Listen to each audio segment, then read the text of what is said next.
हम आपसे कह रहे थे कि किसी के भाग्य में कुछ उल्टा पुल्टा लिखा भी है। अब पहले हमसे गलतियां हो गई, उसके कारण हमारे भाग्य में कुछ गड़बड़ लिखी है। अब हम उन चीजों से परेशान हैं, तो क्या करें? कोई हमारे भाग्य को नहीं पलट सकता, पर एक दरबार ऐसा है जहां भाग्य बदला जाता है, वो भगवान शंकर का दरबार है। मेटत कठिन कुंक भाल के, वो स्वामी जी कहते हैं हमारे भाग्य में जो कुंक लिखे हुए हैं, माने कुछ गलत लिखा है, दुख दारिद्र लिखा है, तो भोले बाबा के शरण में आने से वो दुख दारिद्र भी नष्ट हो जाता है और भोले बाबा की कृपा से व्यक्ति सुखी हो जाता है। इसीलिए यहां लिखा है समान भाव मार्यम तमेशम जरा मरात्मदेवम। जो जरा और मरण से रहित है, भगवान शंकर ना कभी उनको बुढ़ापा घेर सकता और ना काल कभी ग्रस सकता। जो स्वयं प्रकाश हैं, भोले बाबा के 5 मुख हैं, पंचाननम। कितने मुंह हैं भगवान शंकर के? प्रायः हम लोग स्वरूप देखते हैं, एक मुख वाला देखते हैं, पर भोले बाबा के जो मूल स्वरूप है उसमें भगवान शंकर के 5 मुख हैं, पंचाननम। आरती गाते हैं ना हम लोग शंकर जी की, एकानन चतुरानन पंचानन राजे। तो एकानन माने भगवान विष्णु, चतुरानन माने भगवान ब्रह्मा जी, और पंचानन माने भगवान शंकर जी। ये जो ओमकार की आरती हम लोग गाते हैं ना, जैसे वो ओमकारा, ये शंकर जी की आरती नहीं है, ये ओमकार की आरती है। इसमें तीनों देवताओं का नाम है। ओमकार माने प्रणवाकार, प्रणव। आप पूरी आरती पे विचार करिए। तो शुरुआत में एकानन चतुरानन पंचानन राजे, फिर हंसासन गरुड़ासन वृषवाहन। तो हंसानन, हंस के ऊपर चलने वाले ब्रह्मा जी, गरुड़ के ऊपर चलने वाले नारायण और वृष पे चलने वाले भगवान शंकर। तो तीनों का नाम आता है। पूरी पंक्तियां आप देख लीजिए इसी तरह। श्वेतांबर पीतांबर बाघांबर। श्वेतांबर ब्रह्मा जी, पीतांबर भगवान विष्णु और बाघांबर भगवान शंकर जी। तो इसी तरह आप पूरी आरती को कभी विचार करिए तो तीनों देवताओं की है, क्योंकि ओमकारा, ओमकार माने प्रणव, ओम, उसमें तीनों देवता समाहित हैं। और थोड़ा विचार करने से पता चलता है कि ये 3 नहीं है, ये एक ही है। देखने में 3 हैं माता जी, ब्रह्मा जी, विष्णु भगवान और शंकर जी। ये कहने के लिए 3 हैं, पर मूल रूप में एक ही हैं। इसीलिए ओमकारा, उनका स्वरूप का हम लोग ध्यान करते हैं। तो जो जरा मरण से रहित हैं, जो स्वयं प्रकाश हैं, जो 5 मुख वाले हैं, जो 5 विषयों से मुक्त कराने वाले हैं। 5 विषय, रूप, रस, गंध, शब्द और स्पर्श। हम इन 5 के पीछे ही भाग रहे हैं। कोई रूप के पीछे दीवाना हो रहा है, कोई किसी के रूप के पीछे भाग रहा है, तो कोई शब्द के पीछे भाग रहा है। मीठी वाणी किसी की सुनी, उसी के दीवाने हो गए। कोई रसना के लिए। तो ये 5 विषयों के पीछे भागते हुए हम प्राणियों को इनसे छुड़ाने वाला कौन है? बोले भगवान पंचानन, भगवान शंकर जो हैं वो 5 विषयों से छुटकारा देने वाले हैं। हमारे अंदर इतनी शक्ति नहीं है कि हम इन विषयों से छूट जाएं, क्योंकि जंजीरों में बंधा हुआ व्यक्ति छूट सकता है, पर इन विकारों में बंधा हुआ व्यक्ति नहीं छूट पाता। ये विकार व्यक्ति को जकड़े रहते हैं। हम लोग इन विकारों के इतने अधीन हो जाते हैं। किसी को तंबाकू खाने की आदत है, तो उसको भले ही उठ के 1 किलोमीटर दूर जाना पड़े लेने, वैसे चला नहीं जाता, लेकिन उसके लिए चला जाएगा कि नहीं? कई बार हम कथाओं में देखते हैं, जिनको बीड़ी पीने की आदत है वो कथा में से भी उठ के वहां चले जाएंगे, है? तो ये क्या है? हम उन विकारों के अधीन हो गए हैं और इतना अधीन हो गए हैं कि चाह कर भी उनसे बच नहीं पा रहे हैं। ऐसे ही हमारे, ये तो छोटी मोटी बातें हमने आपको कही, लेकिन जो पांचों विषय हैं ये तो बड़े विकराल हैं, जिनसे बड़े बड़े योगी भी नहीं बच पाते, बड़े बड़े तपस्वियों को भी ये चक्कर में ले लेते हैं। कल हम लोग सुनेंगे कि नारद जी जैसे चक्कर में पड़ जाते हैं। तो भैया हम लोग इन विकारों से कैसे बचें?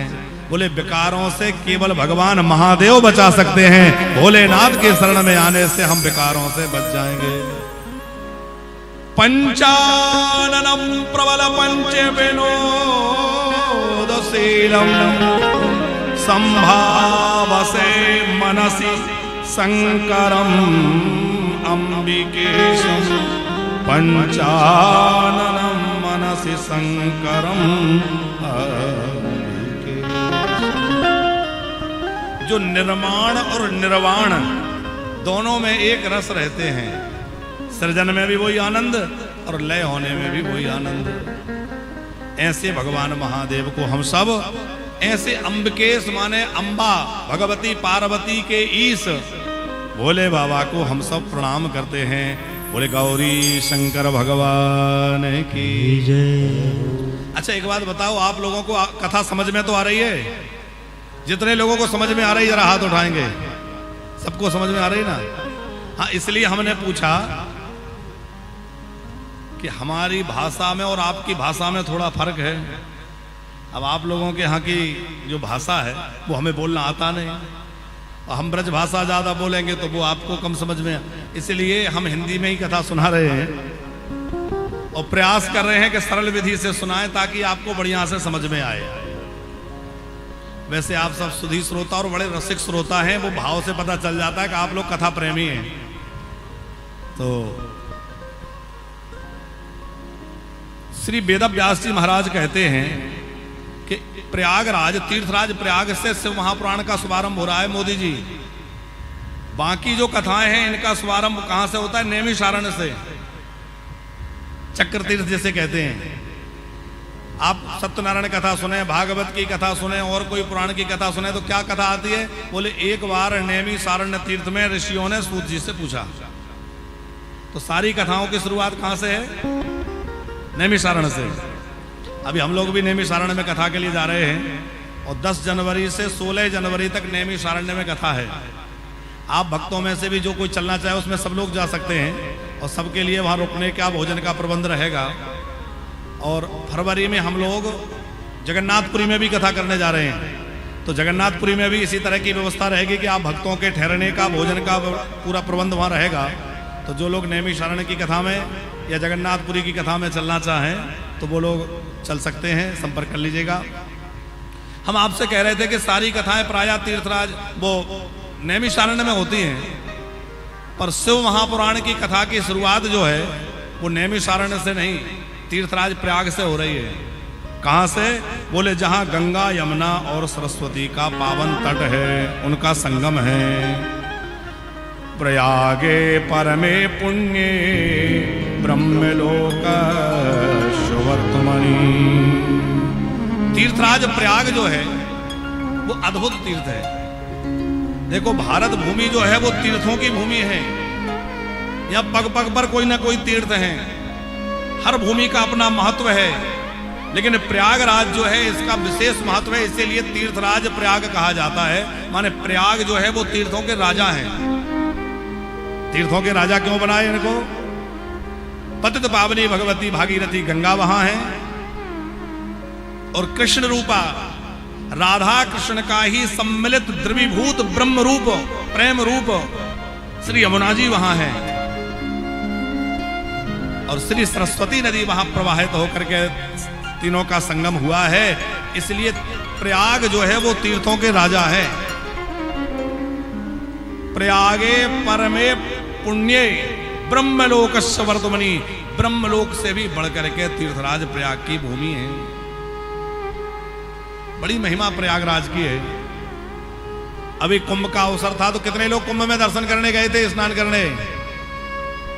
काफी लोग गए थे, फिर भी बहुत लोग रह गए डर के मारे कि अरे बहुत भीड़ है? लेकिन जाना चाहिए सबको।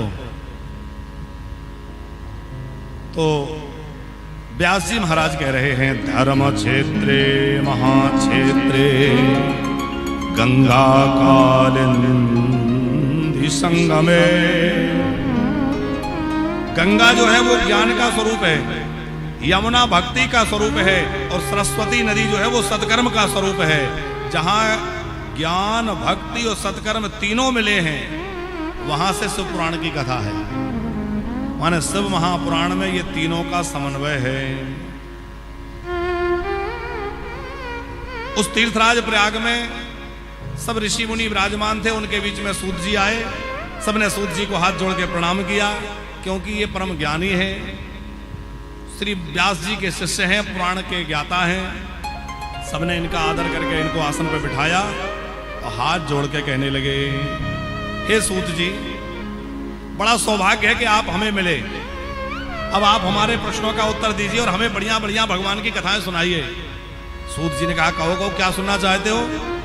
बोले, तम द्वष्टा सूत मायंतम हर्षता मुनयस्तदा चेतसा सुप्रसन्नेना पूजाम चक्र यथा विधि। खूब विधि पूर्वक उनकी पूजा करके कहा। सोनक जी कह रहे हैं, एतेषां नष्ट बुद्धीनां स्वधर्मा त्यागशीलिनां परलोके प्रियलोके कथम सूत गतर भवे। हे सूत जी महाराज, आप ये बतलाइए कि कलयुग के जीवों का उद्धार कैसे होगा? क्योंकि कलयुग के लोग जो है वो नष्ट बुद्धि वाले होंगे, उनकी बुद्धि कमजोर होगी। हम लोगों को भले ही लगता है कि आज हम लोगों की बुद्धि बढ़ गई है, बुद्धिवाद बहुत बड़ा है मोदी जी, लेकिन एक बात बताओ, कोई व्यक्ति कामधेनु को छोड़ के और बकरी का दूध निकालने जाए तो बुद्धिमान कहलाएगा कि मूर्ख कहलाएगा? है? अरे आप लोग बताइए ना, कामधेनु गैया खड़ी हो और कामधेनु गाय का दूध ना निकाल के बकरी का दूध निकाले तो मूर्ख कहेंगे कि नहीं? गंगा जी बह रही है, गंगा जी का पानी ना पिए और कुआं खोदने जाए तो मूर्ख कहा जाएगा। उसी प्रकार कलयुग का व्यक्ति मूर्ख क्यों कहा गया है? बोले भैया, भगवान की दिव्य भगवत भक्ति को छोड़ करके और संसार के भोगों के पीछे भाग रहा है, इसलिए इसको मूर्ख कहा है। अरे ये मनुष्य देह प्राप्त करके तो उस परम पद को पाया जा सकता है जिसके लिए देवता भी तरसते हैं, और देवता जिस पद के लिए तरसते हैं वो इस मनुष्य शरीर से मिल सकता है। और हम लोग किसके पीछे भाग रहे हैं? उन भोगों के पीछे जो सुअर और कुत्ते को भी सहज में उपलब्ध हैं। आप विचार करो, हम भोजन करते हैं तो सुअर कुत्ते नहीं खाते क्या? हम संतान पैदा करते हैं, सुअर कुत्तों की संतान नहीं होती क्या? हम अब लोग घर बनाते हैं, मकान बनाते हैं, छोटी सी चिड़िया हमसे बढ़िया घोंसला बना लेती है। हम बच्चे पालते हैं, हमें तो एक दो पालना भारी पड़ रहा है, सुअर के तो 12-12 होते हैं, वो भी तो पाल लेता है। तो भैया, जो भोग सुअर और कुत्ते को भी प्राप्त हैं, उन भोगों के पीछे भाग रहे हैं, तो बताओ हम बुद्धिमान हैं कि मूर्ख हैं? अरे इस शरीर से तो उस परम पद को प्राप्त किया जा सकता है जिसको पाने के बाद फिर लौटना नहीं होता, जिसको पाने के बाद कोई दुख जीवन में नहीं रह जाएगा। अरे बार बार जन्म ले रहे हैं, इसीलिए तो तरह तरह के दुख भोग रहे हैं। जब जन्म मृत्यु मिट जाएगी तो दुखों से छुटकारा मिल जाएगा। जब तक आना जाना लगा है तब तक दुखों की बरसात होती रहेगी।